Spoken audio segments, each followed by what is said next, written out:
Students, आज जो हम टॉपिक डिस्कस करने जा रहे हैं वो है सेंट्रोसोम स्ट्रक्चर एंड फंक्शन, यानी तारककाय, उसकी संरचना एवं कार्य। सेंट्रोसोम जो शब्द है, टर्म है, इसका प्रयोग सबसे पहले 1888 में टी बोवेरी ने किया था।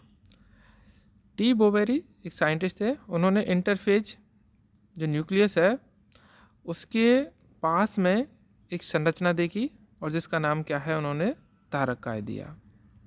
इस कोशिकाओं से जंतु कोशिकाओं में जो समसूत्री विभाजन होता है, उस समसूत्री विभाजन के दौरान तारे की भांति तरकू रेशे या जिनको स्पिंडल फाइबर्स कहते हैं वो निकलते दिखाई देते हैं।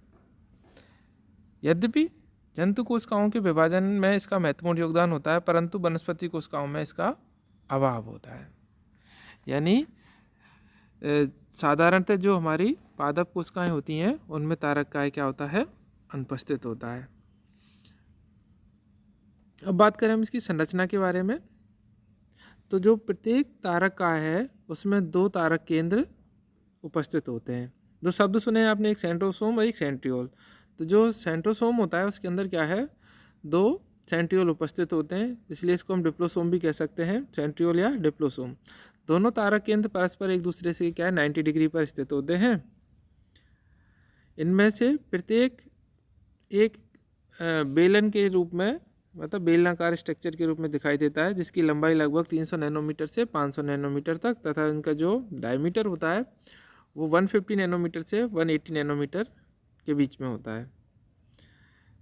प्रत्येक तारक केंद्र की जो आउटर वॉल है उसमें 9 ट्रिपलेट्स प्रेजेंट होते हैं, 9 त्रिक रेशों के रूप में बने होते हैं।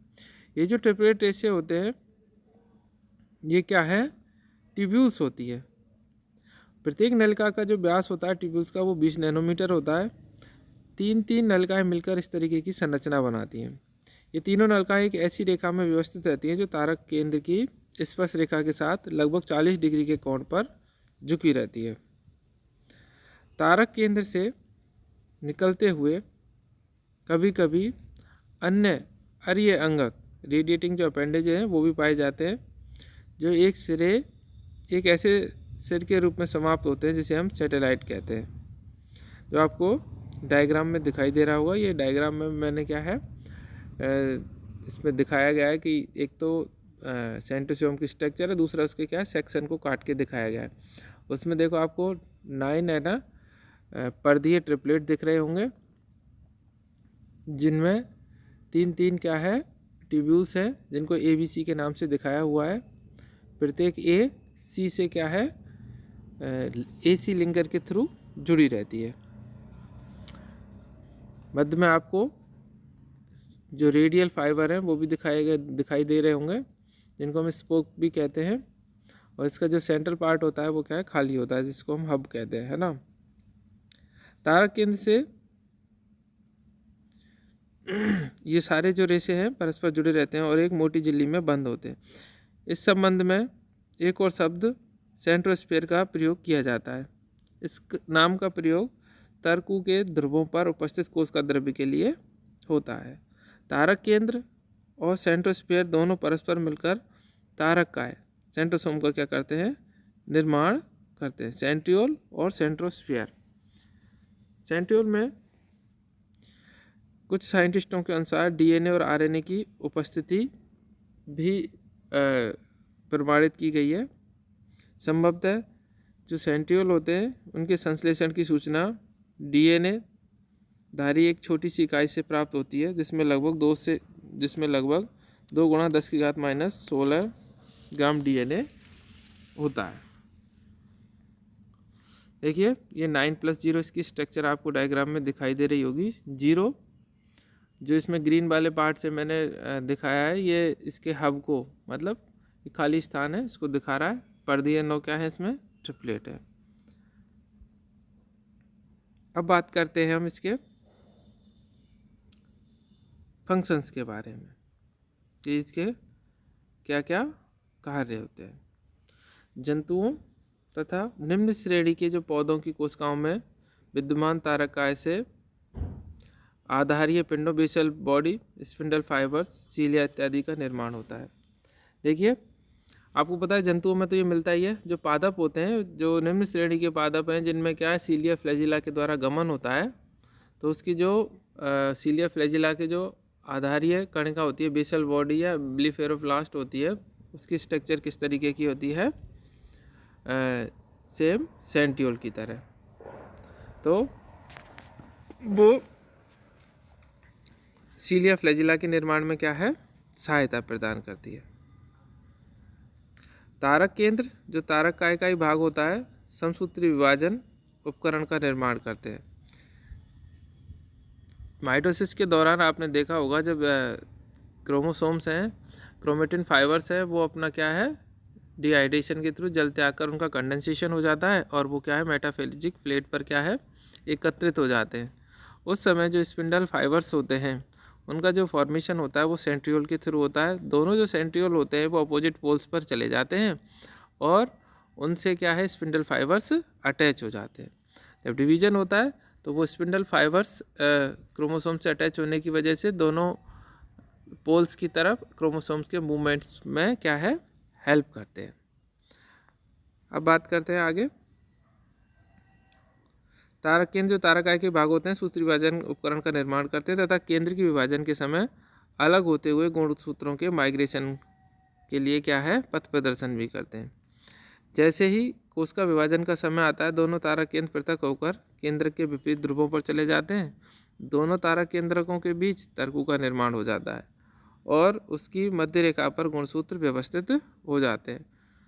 गुणसूत्र जो बिंदु हैं मतलब सेंट्रोमियर हैं द्वारा गुणसूत्र इन तर्कु रेशों से जुड़ जाते हैं। तर्कु रेशों के द्वारा गुणसूत्रों को ध्रुवों की ओर खींचा जाता है। खिंचाव की यह क्रिया संभवतः तर्कु रेशों में संकुचन के कारण ही होती है। अब इसकी उत्पत्ति के बारे में बात करें। तारक काय की उत्पत्ति मुख्यतः जो सेंट्रियोल होते हैं उनके रेप्लिकेशन के द्वारा होती है, क्योंकि तारक केंद्र सेमी ऑटोनोमस होते हैं, अर्ध स्वायत्त होते हैं। जब तारक केंद्र पृथक होते हैं तो उनकी प्रतिकृति आरंभ होती है, जिसमें प्रत्येक तारक केंद्र एक अतिरिक्त संतति तारक केंद्र बनाता है। संतति तारक केंद्र एक पूर्ववर्ती तारक केंद्र के सिरे के निकट तारक केंद्र के पार्श्व से बनना प्रारंभ होते हैं।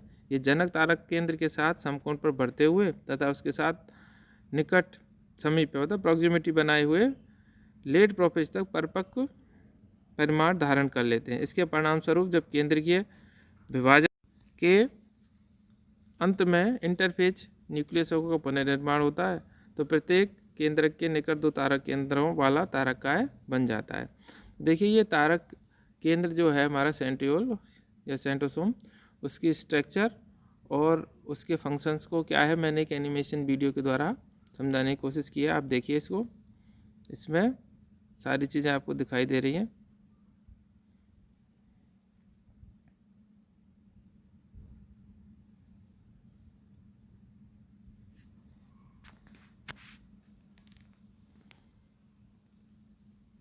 सेंट्रियोल की स्ट्रक्चर, उसकी लोकेशन,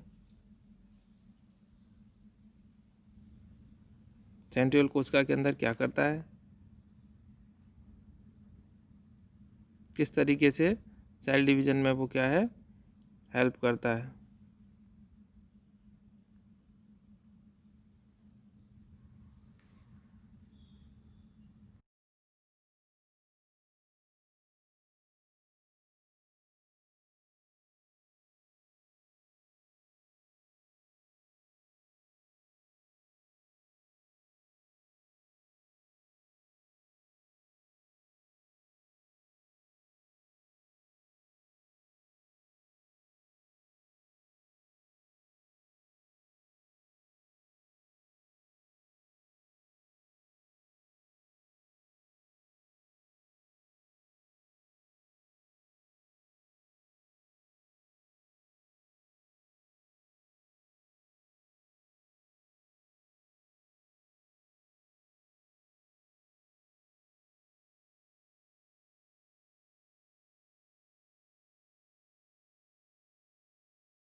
मैं आशा करता हूँ आपको ये लेक्चर समझ में आया होगा।